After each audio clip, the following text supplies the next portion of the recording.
எல்லோருக்கும் வணக்கம். Share market இப்போ என்ன பண்ணியிருக்குன்னா, மார்க்கெட் கீழே இறங்கிரும் பெட்டு கட்டியிருந்த புட் ஆப்ஷன் பையர்ஸை பூராத்தையும் முடிச்சு விட்டுருக்கு. இனிமேல் கரடிகள்னு யாராவது பிறந்து வந்தாதான் உண்டு. நண்பர்களே, ஒரு விஷயத்தை நல்லா புரிஞ்சுங்க. நம்ம மார்க்கெட் ஏறிக்கொண்டு இருக்கக்கூடிய மார்க்கெட், புல் மார்க்கெட்ல இருக்கோம் நாம.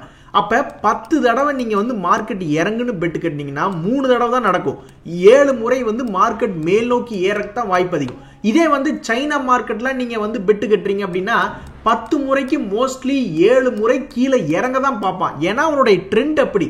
அதே 10 முறைக்கு மாறி ஒரு 3 முறை மேல ஏறக்கூடிய வாய்ப்பா காட்டுவான். சோ அதனால ட்ரெண்டின் படி போக பாருங்க, இல்லைன்னா உங்க பணத்தை பூரா புடுங்கிடுவாங்க. நண்பர்களே, அடுத்த வருஷம் HDFC பேங்க் ஒரு கேம் சேஞ்சரா இருக்கக்கூடிய வாய்ப்பு இருக்கு. இந்த HDFC பேங்க் தான் நிப்டி 50 இண்டெக்ஸ்லயே ஒரு மிகப்பெரிய வெயிட்டேஜ் கம்பெனியா இருக்கு. அவனுடைய வேலையே என்ன அப்படின்னு பாத்தீங்கன்னா, தொடர்ந்து ஏறிக்கொண்டே இருக்க வேண்டியதுதான். இப்பதான் 2 வருஷமா அவனுடைய மெர்ஜர், HDFC மெர்ஜர் அப்படின்ற காரணத்தினால மேலங்கிலையும் மூவ்மெண்ட் ஆகி அவன் கொஞ்சம் சைட்வேஸ்ல இருக்கான். ஒருவேளை இவன் பிரேக் அவுட் ஆகி அடுத்தது 2500 3000 அப்படின்னு போனா சும்மா போக மாட்டான், வெறுங்கை வீசிட்டு போக மாட்டான். நிப்டியும் அப்படியே கையோட பிடிச்சி கூட்டிட்டு போய் 30,000 விடுறதுக்கு வாய்ப்பு இருக்கு. சோ என்ன பொறுத்த வரைக்கும் 2024 ஒரு கேம் சேஞ்சர் ஷேர் எதுன்னு கேட்டா HDFC பேங்க் தான். பிரேக் அவுட் ஆகி மேல போனான்னா அசால்ட்டா 2500 3000 எல்லாம் போகக்கூடிய சக்தி இருக்கிறதா நான் பாக்குறேன். கரெக்டா ஒரு குறிப்பிட்ட டேர்னிங் பாயிண்ட்ல இருக்கான். நண்பர்களே, இப்ப நம்ம பார்க்கக்கூடிய ஒரு கடன் இல்லாத ஒரு பென்னி ஸ்டாக் ஐரன் லிமிடெட் அப்படின்றவங்க ஐடி அண்ட் ஐடிஎஸ் பேங்கிங் சர்வீசஸ்ல இருக்காங்க. ஐடி சர்வீசஸ்ல இருக்கக்கூடிய ஆளுங்க. இவன்ட்ட கடன் கிடையாது. இவன் என்ன பண்ணிட்டு இருக்கா அப்படின்னு பார்த்தோம்னா, இவனுடைய சர்வீஸை இன்க்ரீஸ் பண்றான். 2012 10 கோடி சர்வீஸ் பண்ணிட்டு இருக்கவன் இப்ப 86 கோடி. சோ அவனுடைய சேல்ஸும் growth அடைஞ்சிட்டு இருக்கு, அவனுடைய ப்ராஃபிட்டும் growth அடைஞ்சிட்டு இருக்கு. இந்த ஷேருடைய இன்வெஸ்டர்ஸ்ல போய் பார்த்தா இது வரைக்கும் பெரிய ஆளுங்க கண்ணில் யாரு கண்ணிலும் இந்த ஷேர் படல. ஆனா இந்த ஷேருடைய சார்ட் பேட்டர்ன் பார்த்தா இவன் அடங்க மாட்டான் அப்படின்ற மாதிரி பெருசா இறங்கி பெருசா ஏறி பெருசா இறங்கக்கூடிய வேலை தான் பார்த்துட்டு இருக்கான். ஒருவேளை இப்ப பிரேக் அவுட் ஆகி மறுபடி தொடர்ந்து மேல் நோக்கி ஏறுற மாதிரி இருந்தா மார்க்கெட் தொடர்ந்து மேலே ஏறும் பொழுது இவனு ஒரு 50 ரூபா வரைக்கும் வரக்கூடிய வாய்ப்பு இருக்கிறதா நான் பாக்குறேன் இந்த பென்னி ஷேரு. நண்பர்களே, உண்மையிலேயே இண்டஸ்ட்ரியல் இருக்கிற ஏரியால நம்மளுடைய வீடு இருந்ததுன்னா என்னைக்குமே ஒரு பிரச்சனை தான். இப்ப பாருங்க, சமீபத்தில் என்ன ஆயிருக்குன்னா, சென்னையில் இருக்கக்கூடிய எண்ணூருக்கு பக்கத்துல அம்மோனியா கேஸ் லீக் ஆயிருக்கு. இதனால ஆல்மோஸ்ட் 25 பேர்த்துக்கு மேல பாதிப்படைஞ்சிருக்காங்க. எங்க திருப்பூர்ல எல்லாம் அந்த பஞ்சில இருந்து நூலாக்கும் போது அதுல இருந்து வர்ற குப்பையை சுவாசிக்கிறோம். அந்த நூலை மறுபடியும் துணியாக்கும் போது வரக்கூடிய பஞ்சை சுவாசிச்சு நாங்க எல்லாருமே பஞ்சை தின்னு தான் பணம் சம்பாரிச்சு கொண்டு இருக்கக்கூடிய நிலைமையில் நாங்க இருக்கோம். இதெல்லாம் பத்தாததுக்கு ரோடெல்லாம் பூரா குப்பையும் கூலையுமா இருக்கு. அந்த புகை வேற சுவாசிச்சு வாழ்ந்துட்டு இருக்கோம். சோ திருப்பூர்ல எல்லாம் பயங்கர ரிஸ்க். சோ என்னை பொறுத்த வரைக்கும் இந்த இண்டஸ்ட்ரி ஏரியால வசிக்கிறது என்னைக்கு இருந்தாலும் ஒரு டேஞ்சர் தான்.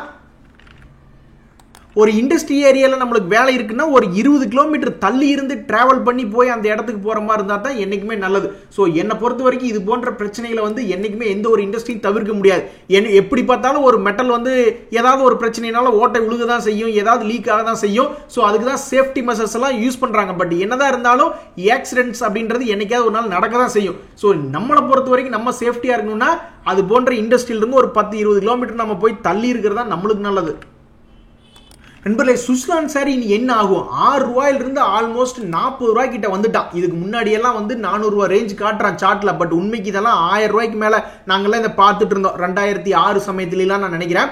சோ இப்போ இது 400 ரூபாயிலிருந்து சார்ட்ல 38 ரூபாய் மாதிரி காமிச்சாலும் அடுத்தது இது என்ன ஆகும் இந்த ஸ்டாக் அப்படின்னா, என்ன பொறுத்த வரைக்கும் இவன் தொடர்ந்து ஆர்டர் கிடைச்சுக்கிட்டே இருந்து இவன் மேலே ஏறி வந்தான். உங்களுக்கு தெரியாதுல்ல, ரயில்வே துறை பங்குகள் ஆகட்டும் அல்லது டிஃபென்ஸ் ஆகட்டும் ஆர்டர் கிடைச்சுக்கிட்டே இருக்கிறதுனால தான் மேலே ஏறானு. அப்ப 2024 இவனுக்கு தொடர்ந்து ஆர்டர் கிடைச்சுக்கிட்டே இருக்கு அப்படின்னா அப்ப இவன் 100 ரூபாய்க்கு போக தான் செய்வான் அப்படின்றது என்னுடைய கருத்து. சரி, அப்படியே 100 ரூபாய்க்கு போகல, மறுபடியும் ஒரு 6 ரூபாய்க்கு தான் வரட்டும். 6 ரூபாய்க்கு வந்தாலும் மறுபடியும் வாங்கக்கூடிய இடம் தான். சோ எப்படி பார்த்தாலும் ஏற்கனவே இந்த ஷேரை வச்சிருக்கிறவங்களுக்கு 100 ரூபாய் வரைக்கும் போகக்கூடிய ஒரு வாய்ப்பு, ஒரு நப்பாசை அப்படின்றது என்னை பொறுத்த வரைக்கும் இருக்கிறதா நான் பாக்குறேன். இல்ல ஏதாவது ஒரு பிரச்சனைனால மறுபடியும் 6 ரூபாய்க்கு விழுந்தா இந்த ஷேர் ஆல்ரெடி 15-20 வருஷமா ஷேர் மார்க்கெட்டுக்குள்ள இருக்கு. அப்ப மறுபடியும் ஒரு 10 வருஷத்துக்கு இல்லாமையா போயிடும் அப்படின்றது என்னுடைய கருத்து. நண்பர்களே, இந்த கோல்டு தங்கம்னா தங்கம் தாயா அப்படின்ற மாதிரி கோல்டு பீஸ் இந்த ஒரு வருஷத்துல மட்டும் 15% ரிட்டர்ன் கொடுத்துருக்கான். என்னை பொறுத்த வரைக்கும் 5 வருஷத்துல பாத்தீங்கன்னா பணத்தை ஆல்மோஸ்ட் டபுள் பண்ணி விட்டுருக்கான். 100% அப்படின்ற ரிட்டர்ன் வந்திருக்கு. என்னை பொறுத்த வரைக்கும் மறுபடியும் கோல்டு அடுத்த 10 வருடங்களுக்குள்ள மறுபடியும் பணத்தை டபுள் தான் பண்ணி விட போறான். எல்லாருக்கும் சந்தோஷத்தை கொடுக்க போறான், வீட்டம்மாலாம் சொல்ல போறாங்க.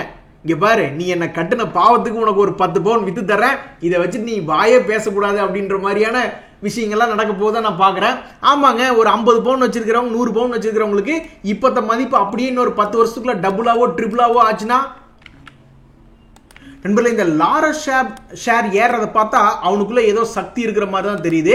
இதுக்கு முன்னாடி அவன்லாம் 700 ரூபா பார்த்தவன் தான், அதுக்கப்புறம் இப்போ 300 ரூபா ரேஞ்சுக்கு போயிட்டு 426 வந்திருக்கான். என்னை பொறுத்த வரைக்கும் இவனுக்குள்ள ஒரு 150 ரூபா மேலேயோ கீழேயோ இருக்கக்கூடிய சக்தி இருக்கு. அதுல முக்கியமா மேல் நோக்கி ஏறக்கூடிய சக்தி இருக்கிற மாதிரி தான் என் கண்ணுக்கு தெரியுது. அந்த மாதிரி தான் பேட்டர்ன் காட்டுறான், ஒரு பிரேக் அவுட். அதே மாதிரி இந்த KRBL ஷேர் அப்படின்றது சமீபத்தில் என்ன வேலை பண்ணிட்டு இருக்கான்னா, மேலையும் கீழே இறங்கி ஆடிக்கிட்டு இருக்கான். அப்படி ஏறிக்கொண்டு இருக்கக்கூடிய இந்த KRBL ஷேர் சமீபத்தில் வந்து சப்போர்ட்ல விழுந்திருக்கான். ஒருவேளை அதே பேட்டர்னை அதே வேலையை திரும்ப செய்தால் மறுபடியும் ஒரு 460 ரூபா போகக்கூடிய வாய்ப்பு இருக்கிறதா நான் பாக்குறேன். அடுத்த வருஷம் டிசம்பர் போனா தான் என்ன, அடுத்த வருஷம் மே மாசத்துல போனா தான் என்ன, இந்த ஷேருக்குள்ள ஒரு 100 ரூபா ஒளிஞ்சுக்கிட்டு இருக்கிறதா தான் நான் பாக்குறேன். 2024 எந்த செக்டர்லாம் நீங்க சூஸ் பண்ணுவீங்க அப்படின்னு சில அனலிஸ்ட் கிட்ட கேட்டா ஃபார்மா வந்து ஒரு மாதிரி கன்சிடர் பண்ணிட்டு இருக்காங்க.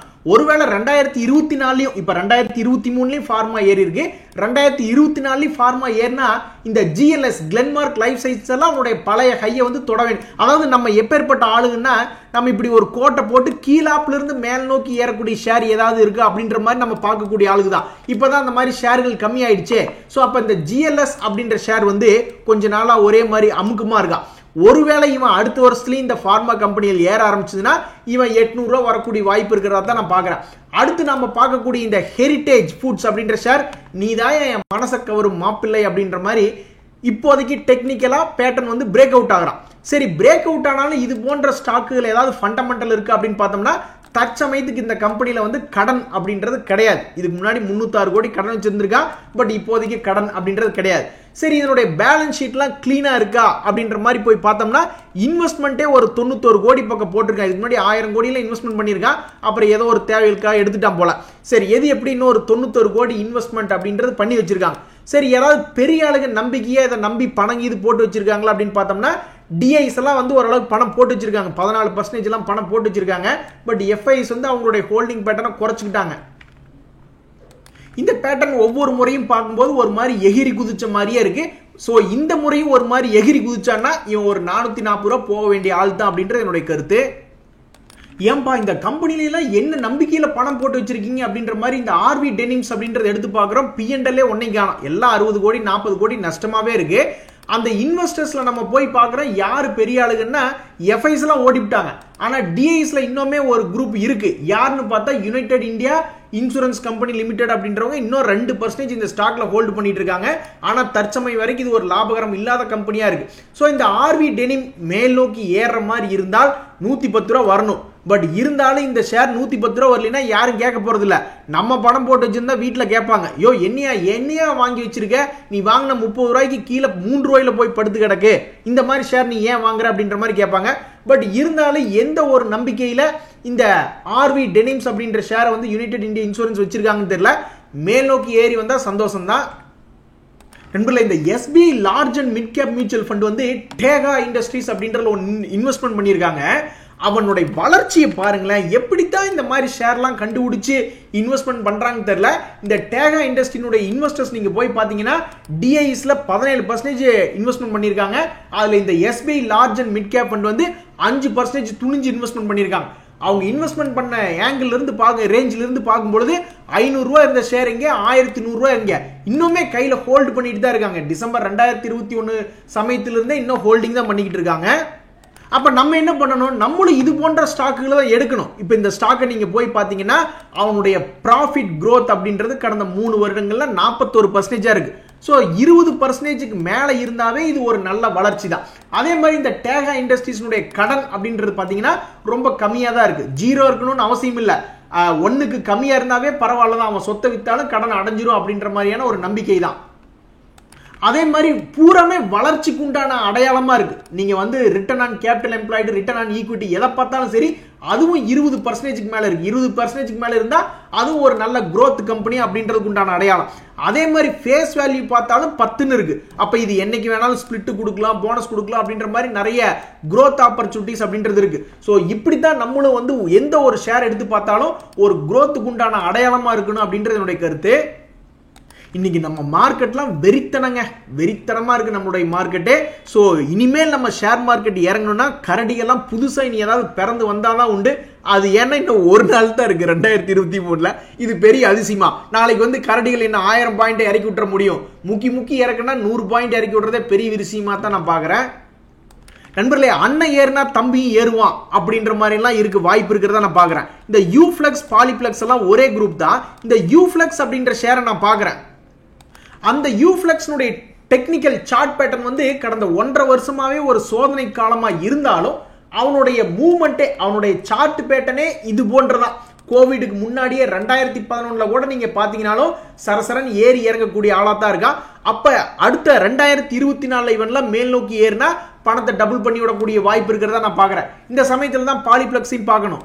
சோ பாலிப்ளெக்ஸை பார்த்தாலும் அவனும் சரசரன் ஏறினா அவனும் பணத்தை டபுள் பண்ணி விடக்கூடிய வாய்ப்பு இருக்கு. பட் அமலாவா விமலாவா அப்படின்னு பாக்குற மாதிரி யூஃப்ளெக்ஸா பாலிப்ளெக்ஸா அப்படின்னு அவனு ரெண்டையும் கம்பேர் பண்ணோம்னா நம்ம வந்து சீப்பா ஏதாவது இருக்கான்னு தான் பார்க்கணும். ஸோ ஸ்டாக் பி வந்து 767 கேட்கறான். வாட் அ ஜோக் அப்படின்ற மாதிரி.